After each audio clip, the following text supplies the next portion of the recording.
Ladies and gentlemen, welcome to Chanel Jasmine, the best novel Chanel for romantic stories. Hai guys, selamat datang di channel Jasmine, channel terbaik untuk menyimak novel-novel romantis. Mohon dukung channel ini dengan subscribe, like dan share video-video yang ada di channel ini. Terima kasih.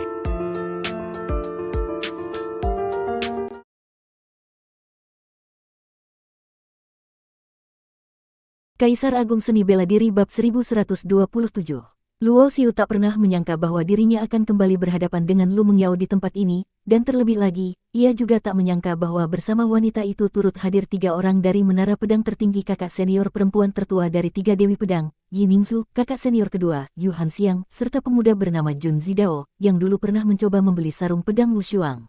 Setelah 2 kali berlangsungnya pertarungan perebutan puncak gunung asal Dao, dari total 33 jenius luar biasa yang awalnya masuk, kini hanya tersisa 16 orang saja yang masih bertahan, selebihnya telah gugur, terluka parah, atau memilih mundur dari wilayah ini.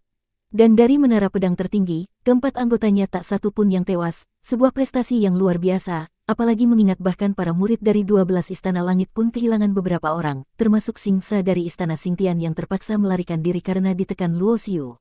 Di sisi Luo Xiu, Hu Qingqing tampak menegang dan menggenggam erat lengan bajunya, bukan karena takut, melainkan karena khawatir, dan bukan terhadap Luo Xiu, melainkan pada sosok Lu Mengyao yang sedang perlahan melangkah menuju mereka. Baik Luo Xiu maupun Hu Qingqing sama-sama tak paham apa yang sebenarnya terjadi pada Lu Mengyao hingga ia bisa berubah sejauh ini. Luo Xiu menepuk lembut tangan Hu Qingqing sebagai penenang, lalu berdiri dan melangkah keluar dari puncak gunung keempat. Begitu ia muncul, Jun Zidao langsung mengeluarkan dengusan dingin, sorot matanya tajam penuh niat membunuh. Ia jelas tak akan melupakan pria yang dulu merebut sarung pedang misterius itu darinya. Tinggalkan puncak gunung ini, ujar Lu Mengyao sambil melangkah di udara. 2 roda ilahi berbentuk cahaya pedang yang sangat besar berputar di belakangnya, memancarkan tekanan yang sangat tajam dan mengintimidasi. Luo Xiu menatapnya dengan dalam dan akhirnya menghela napas panjang.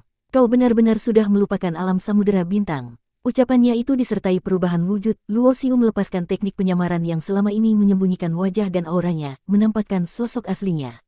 Meski ada sedikit perubahan dari penampilannya semasa di alam samudera bintang, namun orang yang mengenalnya tak mungkin gagal mengenali siapa dirinya. Kau, sejumlah jenius yang memperhatikan situasi ini tampak terkejut dan penasaran, karena identitas pria bernama Wendao itu selama ini misterius, namun orang-orang yang cukup cerdas sudah sejak lama menduga bahwa Wendao hanyalah nama samaran, dan pria ini pasti bukan orang biasa. Walau selama ini surga langit jarang berinteraksi dengan dunia luar, namun mereka memiliki saluran informasi yang sangat efektif, termasuk kabar mengenai reinkarnasi dari seorang penguasa bela diri tertinggi legendaris. Aku tahu siapa dia. Namanya Luo Xiu, dikatakan sebagai reinkarnasi dari Taishan King, penguasa tertinggi dari era sebelum era kekacauan dimulai. Taishan King, bukankah dia lelaki pertama yang mencapai level penguasa bela diri tertinggi setelah era reinkarnasi berakhir? Bagi para jenius dari tempat suci tingkat tinggi, nama-nama besar dari sejarah kuno bukan hal asing, dan nama Taishan King pernah bersinar terang sebagai penguasa bela diri tertinggi pertama yang muncul setelah masa kehancuran besar, seseorang yang disebut-sebut sebagai satu-satunya jenius sepanjang masa yang tak bisa ditandingi siapapun. Alam samudera bintang, ya. Jadi kau Luo Xiu, semua itu sudah lama kulupakan, jawab Lu Mengyao dingin, seolah semua yang pernah terjadi di alam samudera bintang hanyalah bayang-bayang masa lalu yang tak lagi penting baginya.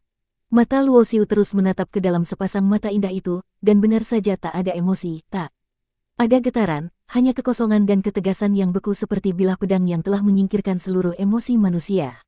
Reinkarnasi penguasa bela diri tertinggi.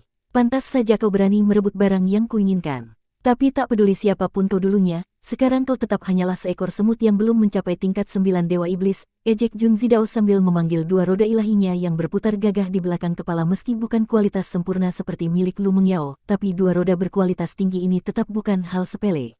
Kau mau mati, ujar Luo Xiu dengan pandangan yang berubah tajam dan penuh ancaman ke arah Jun Zidao. Hatinya sudah dipenuhi rasa tak nyaman karena sikap Lu Mengyao, dan kini ada orang lain yang ikut berisik di dekatnya. Sombong sekali. Yi Ningzu pun ikut bicara dengan nada tinggi, kilatan niat membunuh terpantul di matanya yang indah. Di kota suci Qingtian dulu, dia tak pernah menduga kekuatan pria ini bisa sampai setinggi ini. Jadi kau salah satu dari 3 dewi pedang yang terkenal itu. Suara Luo Xiu terdengar dingin dan penuh sindiran. Dibandingkan dipanggil dewi, lebih tepat disebut peri penggoda. Sejak pertarungan di kota suci Qingtian, sudah banyak pria lemah yang rela mengorbankan diri demi membelamu, tapi ujung-ujungnya mereka semua mati di tanganku atau terluka parah. Dunia selalu berkata bahwa wanita cantik membawa petaka sepertinya itu memang ditujukan pada orang sepertimu. Meski lawannya adalah wanita, Luo Xiu tak menunjukkan sedikit pun rasa segan dalam kata-katanya. Berani sekali, seru Jun Zidao dengan marah, suaranya menggelegar, meski kau bisa mengalahkan Xing Sa, bukan berarti kau bisa bersikap lancang di depan kakak senior pertama kami. Ingat, tahun depan di hari ini akan jadi hari kematianmu. Boom, aura Jun Zidao meledak dahsyat. Di generasi menara pedang tertinggi ini, 3 Dewi Pedang adalah simbol kekuatan, dan bisa berada di sisi mereka seperti Jun Zidao membuktikan betapa luar biasanya posisi dan kekuatannya di kalangan generasi muda. Gelombang energi pedang yang sangat kuat melonjak dari tubuhnya, 2 roda ilahi berbentuk cahaya pedang terputar kencang membentuk 2 cakram tajam raksasa dan melaju menggilas ke arah Luo Xiu. Tak perlu banyak bicara, serang bersamaan dan bunuh dia, ucap Yi Ningzu dingin dan mantap. Ia sangat paham bahwa pria ini bukan orang biasa kalau bisa mengalahkan Xing Sa, Jun Zidao jelas bukan tandingannya. Yu Hanxiang pun mengangguk dengan senyum di wajahnya, dan keduanya langsung bergerak. Dalam satu gerakan, cahaya pedang meledak dari belakang kepala mereka, membentuk roda ilahi masing-masing. Yi Ningzu memiliki 3 roda, sementara Yu Hanxiang 2, dan yang membuat mereka benar-benar layak disebut dewi adalah kenyataan bahwa masing-masing memiliki 1 roda ilahi berkualitas sempurna. Meski melihat 3 lawan datang menyerbu bersamaan, wajah Luo Xiu tetap tenang tanpa perubahan. Dalam satu gerakan batin, roda ilahi tanpa wujud muncul di belakang kepalanya dan langsung memancarkan cahaya ilahi yang memukau seisi langit. Di bawah kilau cahaya ini, 7 roda ilahi milik lawan langsung terpaku di udara, tak bisa bergerak. Sejak roda ilahi tanpa wujud terbentuk, pengaruhnya terhadap hukum dunia sudah mencapai tingkat mampu mengguncang aturan alam semesta.